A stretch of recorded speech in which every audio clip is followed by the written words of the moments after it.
अगर हम एसईओ की बात करें तो एसईओ है हमारा सर्च इंजन ऑप्टिमाइजेशन।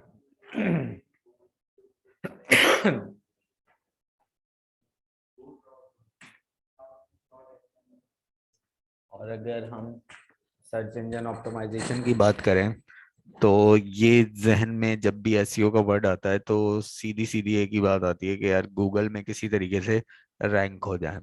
पर अगर हम इसको बेहतर तौर पे डिफाइन करें तो ये एसईओ किसी भी सर्च इंजन के लिए की जा सकती है, चाहे वो गूगल हो, याहू हो, बिंग हो, बेडू हो या कोई भी हो। X Y Z. अच्छा, अब इसके जो मेन कॉम्पिटिटर है गूगल का, वो याहू और बिंग ही है। अच्छा, याहू और बिंग का ये है कि वो दोनों एक हैं। मतलब वो ओपन अलग अलग होते हैं, पर उसका जो बैकएंड है उस वो अभी भी बिंग के अंडर कंट्रोल है। तो मतलब अगर हम कोई भी चीज एसईओ के हवाले से बिंग पे करने जाते हैं तो वो ऑटोमेटिकली जो है वो हमारे पास याहू पे भी हो जाती है। इसको अगर हम डिफाइन करें तो इसमें दो चीज़ें होती हैं। जब भी आप कोई क्यूरी गूगल पे लिखते हैं अपनी रिक्वायर्ड इंफॉर्मेशन या प्रोडक्ट या कोई भी चीज़, तो उससे रिलेटेड यहाँ पे आपको कुछ एड्स मिल जाते हैं। यानी कि ये पीपीसी है जिसे हम पे पर क्लिक कहते हैं, ये पेड मार्केटिंग आम अल्फाज में कह दी जाती है। क्योंकि बहुत सारी चीजें बहुत सीजन होती हैं, लिमिटेड टाइम के लिए आती हैं। तो अगर आप उन्हें एसईओ करने जाएंगे तो वो एक लंबा टाइम लगेगा उसे रैंक होने में। तो आप बेहतर ये वो करते हैं काम कि आप उनको पेड मार्केटिंग यानी कि गूगल को पे करके आप अपने लिंक को टॉप पे ले आते हैं। अब इसमें भी अगर हम देखें तो यहाँ पे ये भी ऐड है, ये भी ऐड है, ये भी ऐड है और ये भी ऐड है। तो ये टोटल एक, दो, तीन, चार ऐड आ रहे हैं। और इन चार एड्स की अगर हम बात करें, इन चारों ऐड की अगर बात करें हम, तो यहाँ पे कुछ चीजें फर्स्ट पे आ रही हैं, कुछ सेकंड, कुछ थर्ड और कुछ फोर्थ। मतलब पैसे तो चारों ने दिए, पर ऐसी क्या वजह है जो ये सेकंड पे आ रहा है, ये फर्स्ट पे आ रहा है और ये फोर्थ पे आ रहा है। इसमें एक जहन तो सीधा से जाता है कि यार इन्होंने पैसे कम दिए हैं। किसी हद तक बात सही भी होती है, पर बहुत सारे ऐड ऐसे भी हो सकते हैं जो पैसे देने के बावजूद भी ज्यादा वो फर्स्ट पे नहीं आ रहे बल्कि सेकंड या थर्ड पे आ रहे हैं। रीजन ये कि उनका पेज, लैंडिंग पेज बहुत अच्छा नहीं हो सकता, उनके कीवर्ड्स क्वालिटी नहीं हो सकते, जो रैंकिंग फैक्टर में चीजें आती हैं। तो वो सारी चीजें जो हैं वो इसमें डिपेंड करती हैं। तो यहाँ पे अगर हम आए तो एक, दो, तीन, चार, ये चार चीजें हैं जिन्हें हम देख रहे होते हैं। अच्छा, उसके बाद जो आती हैं वो ऑर्गेनिक आती हैं। मतलब ये तो उस वक्त तक रहेंगे जब तक पैसा है, जब पैसे खत्म तो ये आहिस्ता आहिस्ता यहाँ से गायब हो जाएंगे। और जो लॉन्ग टर्म रहता है वो आपका ऑर्गेनिक है। तो ये ऑर्गेनिक में हम चीजें देख रहे हैं एसईओ के हवाले से। तो अगर हम एक सिंपल सी चीज की बात करते हैं कि जब हम गूगल पे लिखते हैं सर्च इंजन ऑप्टिमाइजेशन, तो यहाँ पे हमारा ऐड आ जाता है। ये हमारा स्निप्ट कहलाता है, ये हमारा स्निप्ट कहलाता है। सही है। और इस स्निप्ट में अगर हम देखें तो ये लिंक है, टाइटल है और डिस्क्रिप्शन है। तो अगर हम इस लिंक की बात करें तो ये टाइटल, डिस्क्रिप्शन और लिंक, ये तीन चीजें मिलके गूगल स्नैप बनाती हैं। और अगर आप देखें तो जो हमने वर्ड दिया है सर्च इंजन ऑप्टिमाइजेशन, वो आपके टाइटल में भी आ रहा है, वो आपके कहीं ना कहीं डिस्क्रिप्शन में भी शो होगा और कहीं ना कहीं कीवर्ड में भी आएगा। तो इम्पोर्टेंट चीज है, एसईओ जो भी करेगा वो आपके कंटेंट को रैंक करेगा। इसका मतलब ये है कि अगर ये लिंक फर्स्ट पे आ रहा है तो इसके कंटेंट में कोई ऐसा पावर है जो इसको फर्स्ट पे लेके आ रहा है। ये ठीक है, ये पावर है। सही है, ये इसका पावर। ठीक है, तो ताकि जो जो चीजें जो आ रही हैं वो कंप्लीट सही हो जाए, तो आपके पास आपका कंटेंट जो है वो बहुत इम्पोर्टेंट है। अब उस कंटेंट में आपके मुख्तलिफ कीवर्ड होंगे, मुख्तलिफ हेडिंग्स होंगी, उसमें कुछ इमेज भी होगी। तो अगर हमसे कोई कहता है कि भाई ये इस वेबसाइट को रैंक करना है, तो इसका मतलब ये कि कॉपी पेस्ट नहीं होगा। तो कॉपी पेस्ट अगर होने लगा तो वो फिर तो कोई भी चीज़ रैंक होना पॉसिबल है। तो अब यहाँ पे हमने कंटेंट राइट करवाना होता है। तो अब हम अगर एसईओ की बात करें, तो एसईओ हमारे पास दो टाइप्स की हो रही है, एक ऑन पेज और एक ऑफ पेज। मैं इसको मेंशन कर देता हूँ, लिख देता हूँ।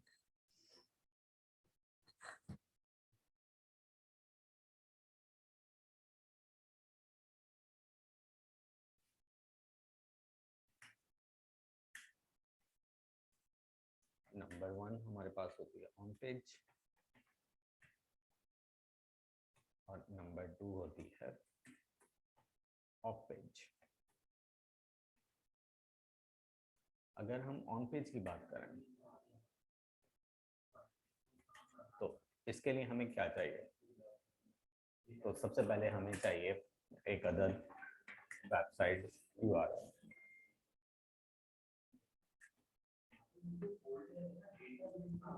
सही, तो एक अदर आवाज नहीं आ रही। वेबसाइट का यूआरएल चाहिए।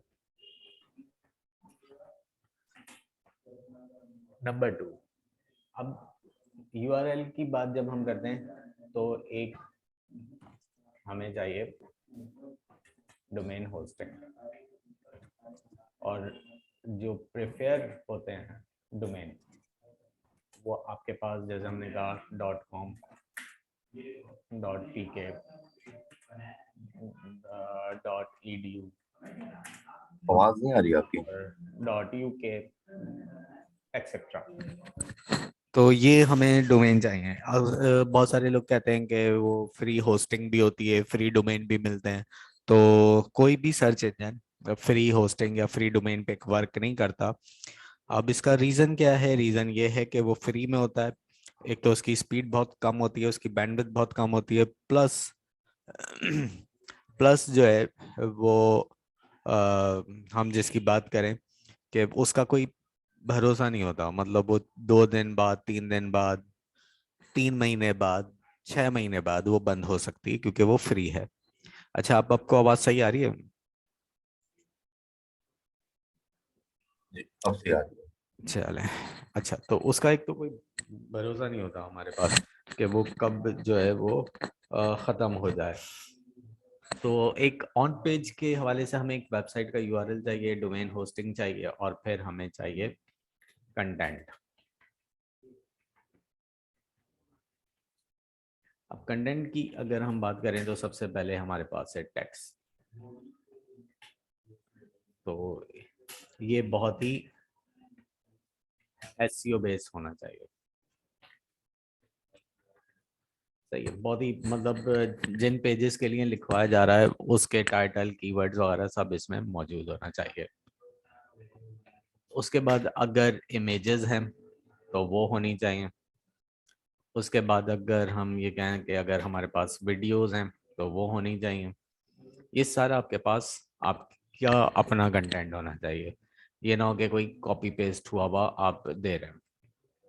तो पहले तो ये हो गया कि कंटेंट हो गया, टेक्स्ट हो गया, इमेजेस हो गई, और वीडियोस हो गई।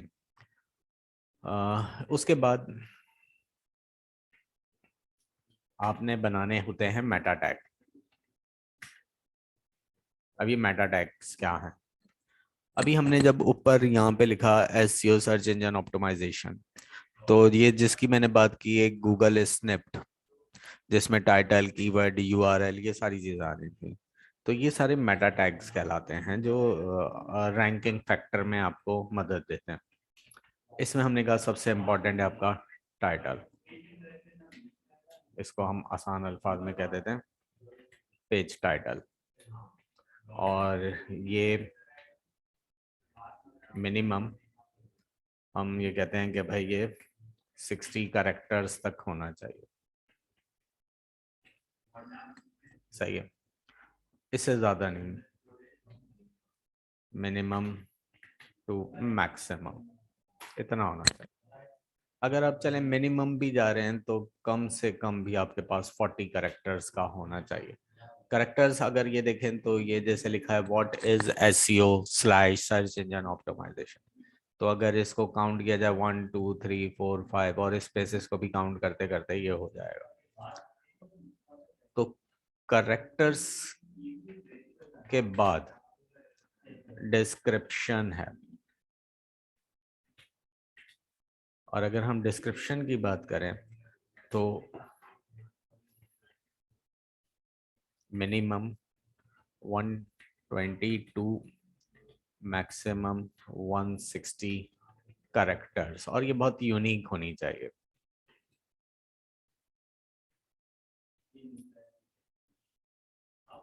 तो ये मिनिमम टू मैक्सिमम ये आपकी डिस्क्रिप्शन हो गई। तो पेज टाइटल आ गया, डिस्क्रिप्शन आ गई, मिनिमम टू मैक्सिमम 160 कैरेक्टर्स आ गए, ये सारी चीज़ें हो गई। सेकंड जो है वो हम आते हैं दूसरी चीज़ों पे जिसमें हमारे कीवर्ड्स हैं। ये सब ऑन पेज है अभी, पेज कीवर्ड्स, जिसमें हमने कहा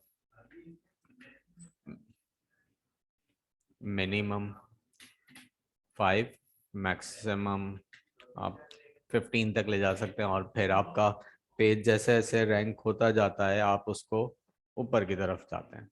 तो मिनिमम टू मैक्सिमम आपने इसको दे दिया कि आप कितने करेक्टर्स तक लेके जाते हैं, कितने कीवर्ड्स तक लेके जाते हैं इसको, और फिर उसके बाद जो है वो दूसरी चीज़ आती है। तो ऑन पेज में हमने कहा कि भाई पेज टाइटल है। अच्छा, एक चीज़ और भी इसमें ऐड कर देते हैं हम, पेज यूआरएल। अब मिसाल के तौर पे मेरी वेबसाइट का नाम है www.seo या वेब सर्विसेज .com। अब इसका एक पेज है वेब सर्विसेज .com के बाद मैंने इसको स्लैश लगा दिया। अब जैसे उसका एक पेज है डिजिटल मार्केटिंग, तो मैं उसको इस तरीके से नहीं लिखूंगा या उस तरीके से नहीं बनाऊंगा, पेज 1 DM1। तो मेरा फोकस कीवर्ड है जैसे डिजिटल मार्केटिंग।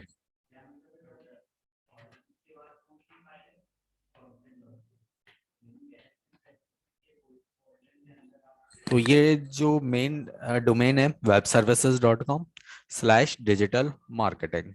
तो आप अपने हमेशा पेजेस के नाम ऐसा बनाएंगे या ऐसे रखेंगे कि आपका जो फोकस कीवर्ड है वो उसमें आ जाए। बाकी सारी चीज़ें हमने कहा कंटेंट में आपके पास टेक्स्ट, इमेजेस, ऑडियो, वीडियो जो भी है वो आपके पास बहुत ही ओरिजिनल और यूनिक होना चाहिए। अब मैं आता हूँ ऑफ पेज।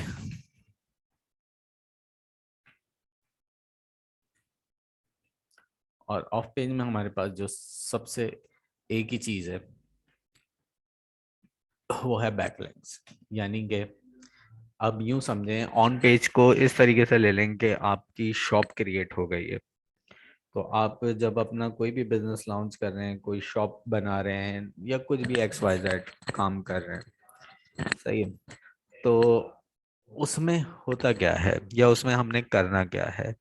तो उसमें हमें करना ये होगा कि भाई हमने सबसे पहले अपनी प्रोडक्ट रखी, उसमें उसके सारी चीजें रख दी। जब वो शॉप कंप्लीट हो जाती है तो फिर हम लोगों के लिए उसे ओपन करते हैं। तो बिल्कुल वेबसाइट के लिए भी आपने यही काम करना होता है कि आपने सबसे पहले पेज के यूआरएल बनाने हैं अपने, उसके कंटेंट लिखना है, सारी चीजें जब हो जाएं तो फिर आपने बैकलिंक्स करनी है, यानी कि आप मार्केटिंग करनी है अपनी शॉप की। अब मार्केटिंग के लिए आप मुख्तलिफ चैनल यूज करते हैं, डोर टू डोर हो रही होती है, बाज वक्त एड्स रन हो रहे होते हैं, बाज वक्त कमर्शियल चल रहे होते हैं, फ्लायर है, ये सारी चीजें मिलके उस जगह पे आपके पास लोगों को लेके आते हैं। तो वेबसाइट में भी एसईओ में भी ऑफ पेज कंप्लीट बैकलिंक्स हैं जिसमें हम किन किन चीजों को यूज करेंगे।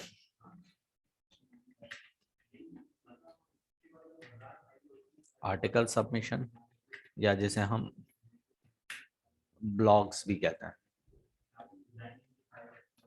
और इसके अलावा हम ये कहते हैं directory submission,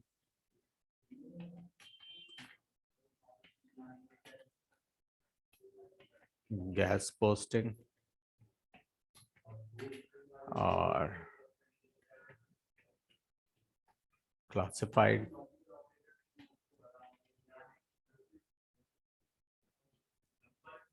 social book marking. ये सारी चीजें जो है वो हमारे पास हमारे वेबसाइट पे ट्रैफिक लेके आएगी। अब मुझे मुख्तलिफ वेबसाइट्स पे भी अपने वेबसाइट के लिंक देने पड़ेंगे। क्यों देने पड़ेंगे? क्योंकि भाई उनकी वेबसाइट पे डेटा बहुत ज़्यादा है, रैंकिंग अच्छी है, मुख्तलिफ चीज़ें हैं, तो वो उस पर रैंक करती हैं, आपकी वेबसाइट को लेके आती हैं, मतलब वहाँ से ट्रैफिक ज़्यादा है। यूँ समझें, अगर मैं अपनी कोई फ्रेंचाइज ऐसी जगह ओपन करता हूँ जहाँ पे लोग ज़्यादा आते हैं, तो उसका मुझे फायदा ये हो सकता है कि वो मेरी शॉप में भी आएंगे, बजाय ये कि मैं ऐसी जगह लेके बैठ जाऊं जहाँ पे कंपटीशन ही नहीं है, जहाँ पे लोगों की आमद बहुत कम होती है, जहाँ पे ना तो मुझे लोगों से रीचेस मिल सकते हैं, ना उनसे मुझे एंगेजमेंट मिल सकती है। तो ये सारी चीजें मैटर कर रही होती है। तो ये बैकलिंक्स हैं हमारे पास, जिसको हमने बहुत ही अच्छे तरीके से यूज करना होता है। उसके बाद हमारे पास होती है ये सारी चीजें करने से पहले, जब मैं ये सब चीजें करता हूँ तो फिर मैं उससे पहले वेबसाइट ऑडिट करता हूँ। अब वेबसाइट ऑडिट करने का मतलब यहाँ पे मेरा ये है कि मैं ये चेक करूँगा कि आया कि मेरी वेबसाइट की स्पीड क्या है, उसका कंटेंट कितना जेन्युइन है, उस पर ट्रैफिक कितनी आ रही है। इन सारी चीज़ों को चेक करने के बाद ही मैं उस पर एसईओ करूँगा। एग्जाम्पल मैंने यहाँ पे दे दिया invite.co.uk, ये मैंने वेबसाइट ओपन कर ली। तो मतलब ये यूँ समझें कि ये इसी तरीके के सर्विस प्रोवाइडर हैं खुद, और यहाँ पे ये इनकी इमेजेस आ कंटेंट है। अब ये मुझसे कहते हैं कि यार हमारी वेबसाइट को आप एसईओ करते हैं पाकिस्तान में, सही है, तो हम इसको क्या करेंगे और कैसे करेंगे?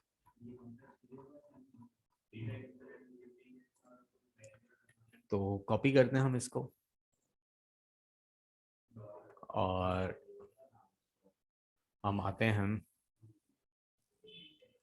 वेबसाइट ऑडिट करने पे। तो सबसे पहले हम वेबसाइट की स्पीड टेस्ट करते हैं। अब स्पीड टेस्ट करने के लिए हमारे पास बहुत सारे टूल्स हैं, जैसे सबसे ज़्यादा जो यूज़ होता है वो GT मैट्रिक्स है, tools.pingdom है, ये भी अच्छा यूज़ होता है। तो मैं अगर यहाँ पे अपनी वेबसाइट का लिंक दे देता हूँ और इसे टेस्ट कर देता हूँ, इसके अलावा पिंगडम पे आ जाता हूँ और इधर भी टेस्ट कर लेता हूँ, तो ये अपने ही सर्वर पे चेक टेस्ट कर रहे होते हैं। इससे ये फ़र्क नहीं पड़ता कि हमारा इंटरनेट स्लो या फास्ट है।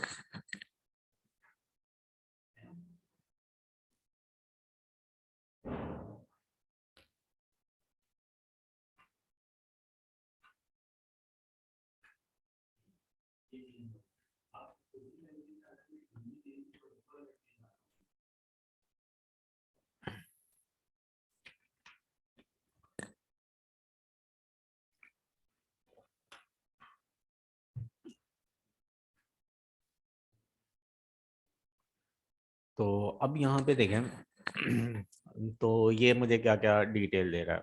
ये कह रहा है कि आपकी वेबसाइट का लोडिंग टाइम जो है वो 5.4 सेकेंड है, सही है। स्ट्रक्चर वाइज 71% है, 51% इसकी परफॉर्मेंस है, 84 ms इसके कुछ TBT है, सही है। तो ये हमारे पास इसकी चीज़ें आ रही हैं। उसके बाद हम अगर यहाँ पर आते हैं तो ये भी कह रहा है कि परफॉर्मेंस ग्रेड आपका 73% है। पेज का साइज आपका फर्स्ट पेज 2.9 MB है, पर यहाँ पे इसके पास ये पेज ओपन हो गया कोई 3 सेकेंड्स में, 3.5 4 सेकेंड लगा लें आप।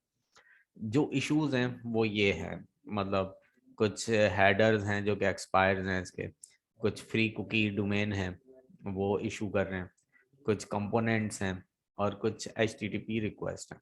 अगर मुझे इनको सही करवाना है तो जाहिर सी बात है मुझे अपने डेवलपर को ये भेजना पड़ेगा।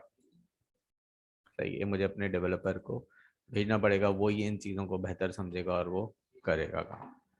तो ये हो गया 2.9 MB और 3.4 और 184 रिक्वेस्ट। ठीक है, और GT मैट्रिक्स ग्रेड जो है वो हमारा ई ग्रेड है और परफॉर्मेंस 51% है, 71% स्ट्रक्चर है, 5.4% सेकंड जो है वो ये है, और ये सारी चीज़ें हैं जो इस पे चल रही हैं। ठीक है, तो यहाँ पे हमें ये पता चल गया कि भाई हमारी वेबसाइट की स्पीड और इशू आ रहे हैं तो वो कैसे सही होंगे। सेकंड जो दूसरी चीज़ है वो है वेबसाइट का कंटेंट, जो कि बहुत ही इम्पोर्टेंट है, और उस पे हम अगर आते हैं तो हमारे पास एक वेबसाइट है साइट लाइनर। तो साइट लाइनर हमारे लिए हमारे पास पेजेस के डुप्लीकेट कंटेंट फाइंड करेगा, कुछ अगर हमारे पास ब्रोकन लिंक्स हैं तो वो फाइंड करेगा, तो ये सारी चीज़ों को देखेगा। अब ये तो इसने पेजेस फाइंड करें कोई 47, जिसमें से कुछ पेजेस स्किप्ड हैं 15, ये आगे हम देखेंगे स्किप्ड और रीडायरेक्ट पेजेस कौन से होते हैं। डुप्लीकेट कंटेंट इनका इसके ऊपर 19% है, मतलब वो कहीं ना कहीं दूसरे पेज पे, जैसे कुछ पेजेस के आपके किसी पेज पे एसईओ का वर्ड यूज हो रहा है तो वो कहीं और पे भी आ गया, तीसरे पे भी, चौथे पे भी, यहाँ पे भी। कॉमन कंटेंट आपका 62% है जो कि बहुत अच्छा है, यूनिक कंटेंट आपका 19% है। पेज का साइज आपका ये है और एवरेज पेज लोड टाइम आपका ये है। पेज पे नंबर ऑफ वर्ड्स इतने हैं, इसका HTML रेशो ये है, डुप्लीकेट कंटेंट ये है, और ये सारी चीज़ें आपको डिटेल मिल जाती है। जब ये रिपोर्ट हमारे पास रेडी हो जाती है तो फिर हम इस वेबसाइट के लिए SEO का काम शुरू करते हैं। अब SEO में क्या होगा भाई, इसका साइड मैप कैसे बनेगा, इसमें हम ये कहेंगे कि इसको गूगल में सबमिशन कैसे होगी, ये सारी चीज़ों को हम देखेंगे, और फिर जो है मतलब ये प्रैक्टिकली इसका काम हो जाएगा। तो आज तो हमने इसको एक इंट्रोडक्शन किया कि एसईओ है क्या, कैसे काम करता है, कैसे चलता है, कौन कौन सी चीज़ों की ज़रूरत होगी हमें, कंटेंट कितना इम्पोर्टेंट है, वेबसाइट का URL कितना इम्पोर्टेंट है, ये सारी चीज़ें हमने इसमें डिस्कस कर लिया। नेक्स्ट क्लास जो कल की मिस हुई है, मैं कोशिश करूँगा अगर किसी वीकडेज में पॉसिबल हुआ तो मैं आपको मैसेज कर दूंगा कि वो, ताकि कोर्स अपने टाइम पे ही जाए। और ये एसईओ मेरे ख्याल में आपका लास्ट टॉपिक है, अगर कोई और टॉपिक रह गया हो तो आप भी कोर्स कंटेंट देख लीजिएगा, मैं भी वॉच कर लूँगा, तो अगर रह गया तो वो भी कंप्लीट हो जाएगा। आज है 13, तो मेरी कोशिश होगी कि ये नेक्स्ट मंथ के फर्स्ट वीक में ही कंप्लीट हो जाए। तो और हमारे डिजिटल मार्केटिंग में एसईओ इम्पॉर्टेंट टॉपिक होता है सोशल मीडिया के बाद, क्योंकि फेसबुक पे ज़्यादा लोग मार्केटिंग को तरजीह ही देते हैं। तो कोई क्वेश्चन हो अहमद साहब तो आप पूछ सकते हैं। नहीं, कुछ नहीं, थैंक यू। Thank you. आप आ गए पाकिस्तान या कोई? मैं पाकिस्तान में हूँ, तकरीबन लास्ट जब मैंने क्लास स्किप की थी तब से मैं पाकिस्तान में अच्छा अच्छा, चलें फिर इंशाल्लाह। हूँ। जनवरी में एक सैटरडे हमने स्किप किया था ना। जी जी। हाँ, तो तब से मैं पाकिस्तान में हूँ। अच्छा अच्छा, हाँ। चलें तो फिर इंशाल्लाह यहाँ पे आपको कोई जॉब वॉब हुआ? नहीं, अभी तो नहीं। मेरा मेरा एक इंटरव्यू हुआ था लास्ट लास्ट से लास्ट वीक। एक सही हेल्थ केयर कंपनी है, तो सही। वो कनाडा बेस्ड है। जी जी। तो अब उसका मंडे को एक्सपेक्टेड है। तो लेट्स सी, इंशाल्लाह। उनके डायरेक्टर से मेरा फाइनल इंटरव्यू हुआ है। 3 इंटरव्यू थे, तो लास्ट इंटरव्यू हो गया। देखें मंडे को क्या जवाब देते इंशाल्लाह अल्लाह ने चाहा तो होपफुली अच्छा ही जवाब आए। चलें अहमद साहब, इंशाल्लाह फिर हैं। ठीक, बात थैंक यू। और थैंक यू।